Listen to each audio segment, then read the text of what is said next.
In the previous video, you learned how to set up our app module file that contains site-wide dependencies and components. In this video, you'll learn how we bootstrap our application, which is the process of putting together the minimal pieces needed to run an Angular application. Once we've created our app.module.ts file, the next file we created was the main.ts file, which looked like this. Here we are first importing the platform browser dynamic, which enables our app to run in the browser, as well as the app module class. Below that, we define a constant variable of platform, which is set equal to an instance of the platform browser dynamic method. And then below that, we use our platform constant .bootstrap module, passing in our app module class. So the bootstrap module is a method inside of the platform browser dynamic that we can access using notation.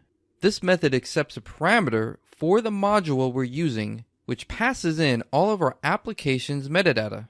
Remember, our app module class contains all of our initial application metadata, which is expressed here inside of our ng module decorator.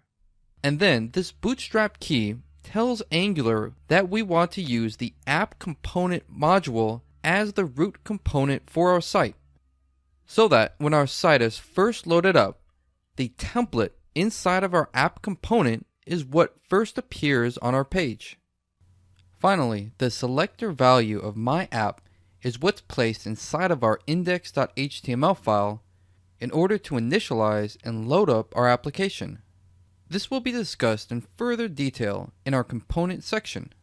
In this section, we discussed ng module. This included the concept of importing and exporting modules, how we use the ng module decorator to define site-wide functionality using imports and declarations, and finally, we discussed how to bootstrap an Angular application using a main.ts file and a root component file.